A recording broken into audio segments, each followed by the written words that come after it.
Oi, gente, tudo bem?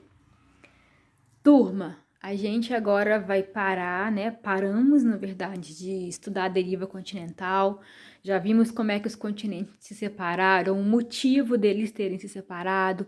Vimos o que que causa um terremoto, um tsunami, o que é um abalo sísmico.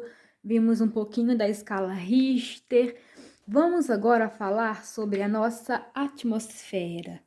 Então, vamos começar a estudar o ar, né? Estudamos um pouco da Terra, né? Do solo, das placas tectônicas. Agora é a vez do ar, da atmosfera e os seus problemas, né? Turma, nós sabemos que a nossa atmosfera, ela é formada por diferentes tipos de gases. Por exemplo, nitrogênio, oxigênio, gás carbônico, gases nobres e outros gases ainda, né? Basicamente, o nosso ar, a nossa atmosfera, ela é formada por nitrogênio. E o nitrogênio, observe, ele forma a maior parte do ar. 78% do ar é de gás nitrogênio, cuja fórmula é N2. O oxigênio, tão necessário à nossa respiração, ele existe no ar numa quantidade aproximada de 21%. Então, o O2, esse oxigênio necessário à nossa vida, ele não é o gás mais abundante do ar. Ele vem depois do nitrogênio. Um gás muito importante que também compõe a atmosfera é o gás carbônico, o CO2. O gás carbônico, turma, ele também é chamado de dióxido de carbono. Por que dióxido? Porque tem 2 oxigênios, dióxido. Mas olha a quantidade dele, 0,04%. Bem pouquinho, né, gente? Quem usa gás carbônico para viver são as plantas, né, para fazer a fotossíntese. E cerca de 1% do ar é formado de gases que não se misturam a nenhuma outra molécula, são os gases nobres. Por que gases nobres? Porque eles não estabelecem ligações químicas com ninguém, tá? Bom, vamos começar então o nosso estudo, turma, com o nitrogênio, que é o gás mais abundante do nosso ar, da nossa atmosfera. Bem, você pode pensar assim, mas Cris, se o nitrogênio não é o gás da nossa respiração, por que é que eu tenho que estudar ele? Porque, gente, esse gás nitrogênio, ele faz parte das nossas proteínas, do nosso DNA e da molécula de ATP, que é a molécula de energia. Então, perceba a importância desse elemento químico nitrogênio, do gás nitrogênio. O nitrogênio é importante, gente, porque forma a nossa proteína. Cris, o que é proteína? Proteína, gente, é a nossa carne. Proteínas formam os nossos músculos. Proteínas são os nossos anticorpos, as proteínas que nos defendem das bactérias e dos vírus. Proteína é hormônio, por exemplo, o hormônio insulina, que regula a glicose no meu sangue, ele é uma proteína. O nosso cabelo, as nossas unhas são formados de proteína. Então, tudo isso, a nossa carne, os anticorpos, o nosso cabelo, nossas unhas, nossa pele, a insulina, tudo isso é proteína. Gente, não vivemos sem anticorpos, não vivemos sem carne, sem insulina, sem cabelo até vive, né? Mas sem carne, sem anticorpos, sem insulina, a gente não vive. Então, olha a importância das proteínas. As proteínas têm nitrogênio na constituição. A molécula que comanda todas as outras, a molécula de DNA.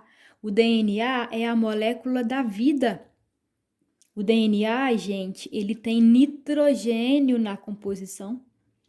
E o ATP, que é a molécula da energia. Energia nós precisamos para viver. Ninguém vive sem o ATP, sem a energia. Então, por esses 3 motivos principais, é que a gente estuda esse elemento químico que existe em grande quantidade no ar, o nitrogênio. Certo? Bom,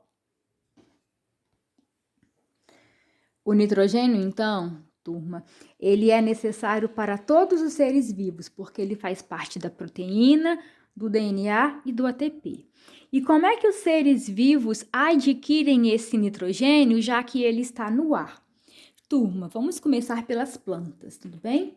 Há um tipo de plantas especiais conhecidas como leguminosas. Essas plantas leguminosas é o que nós conhecemos como feijão. Sim, o feijão é uma planta leguminosa.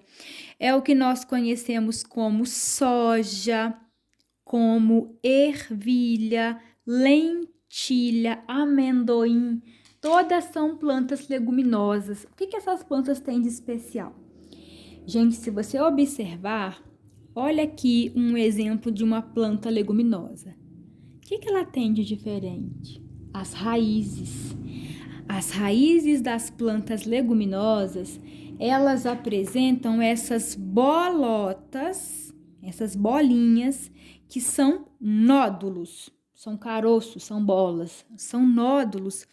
E dentro desses nódulos existem bactérias.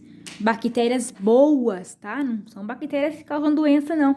São bactérias que capturam o nitrogênio que está no ar e mandam para a planta. Vou repetir. Dentro desses nódulos, dessas bolotas, existem bactérias. Bactérias boas. Bactérias que capturam o nitrogênio que está no ar e mandam para a planta. Então, essas plantas leguminosas, elas adquirem nitrogênio do ar porque elas possuem nas suas raízes bactérias vivendo dentro desses nódulos e são bactérias boas.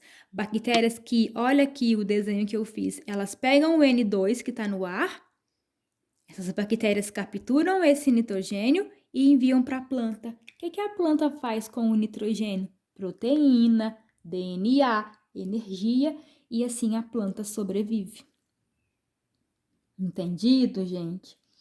Muito bem. E nós, animais? Como é que os animais adquirem nitrogênio? As leguminosas têm bactérias que capturam o nitrogênio para elas. E os animais?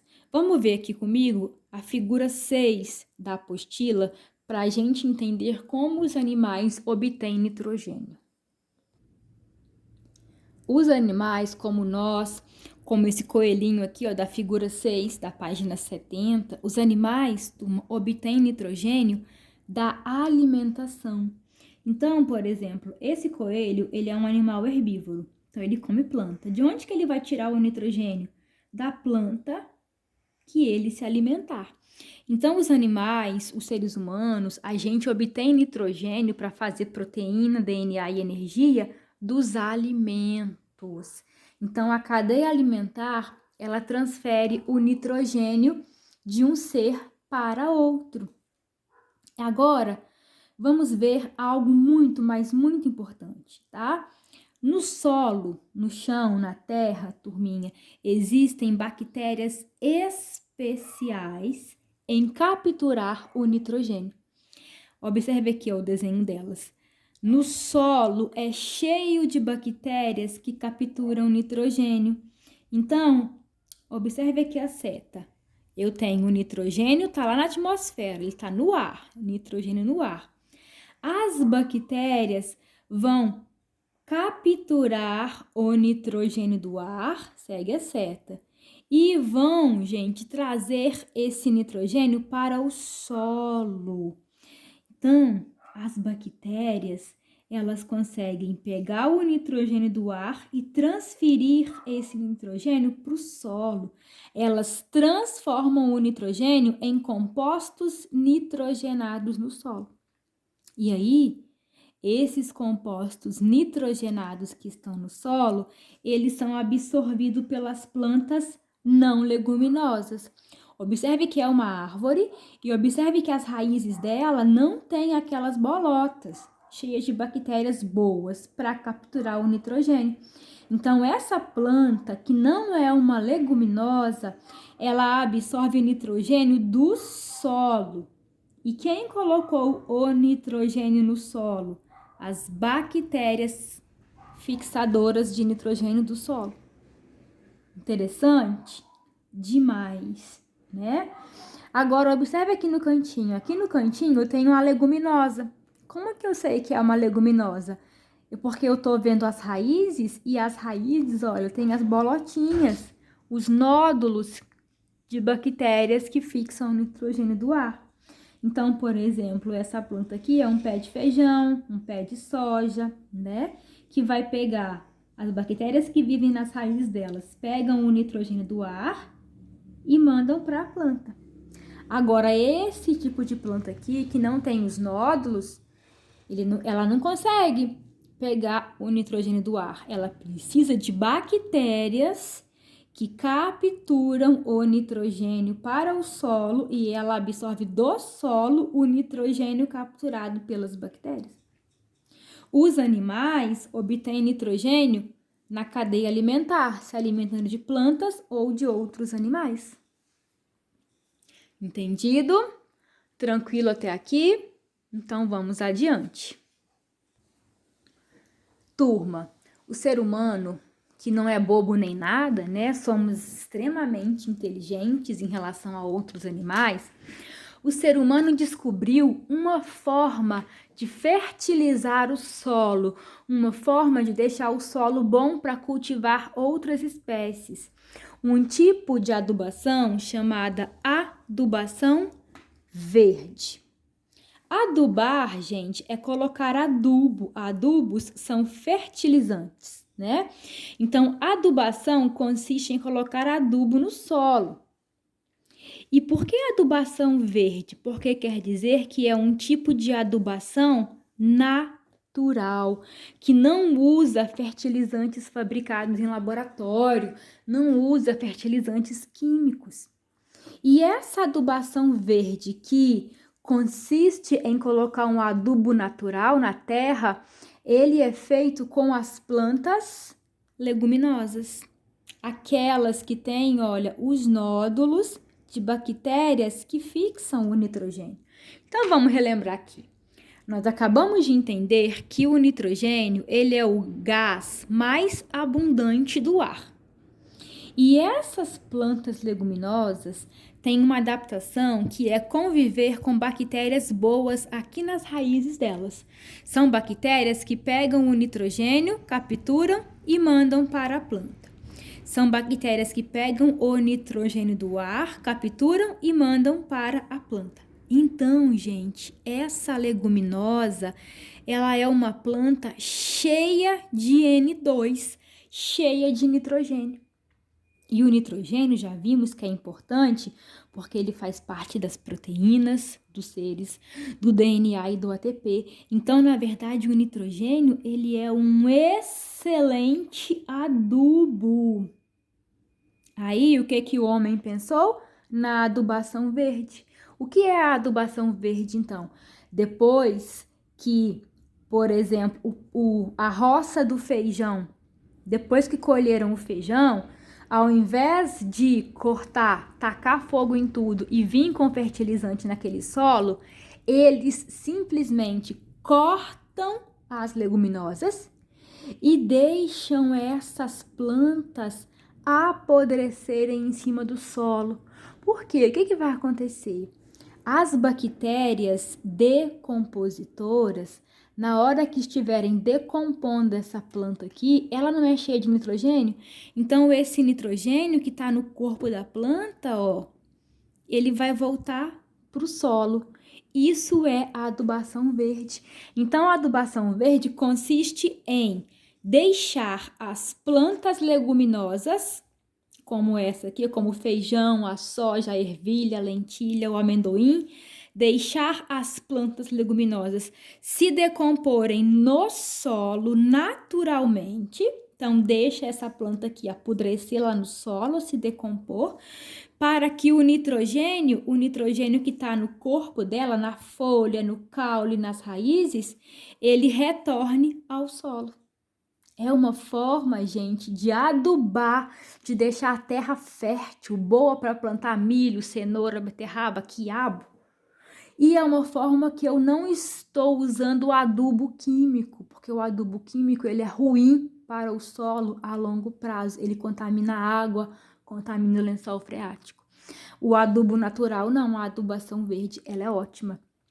Tem agricultor que já sacou essa ideia de deixar as plantas apodrecerem em cima do solo, principalmente as leguminosas, que eles fazem o seguinte: primeiro eles plantam a leguminosa, aí colhe o feijão, por exemplo. Depois eles deixam essa planta aqui apodrecer em cima do solo, deixa lá uns 2 meses a terra parada, isso aqui decompõe, aí eles vêm e plantam milho, para o milho aproveitar todo o nitrogênio que voltou para o solo e que estava no corpo das leguminosas. Interessante? Gente, extremamente interessante, extremamente importante. E perceba também a importância que os micro-organismos bactérias têm no ciclo do nitrogênio. Sem as bactérias, não tem como o nitrogênio entrar nas plantas e nem passar pela cadeia alimentar. Certo? Espero que tenham gostado. Um abraço e até a próxima aula, onde vamos falar sobre o oxigênio. Tchau e até lá!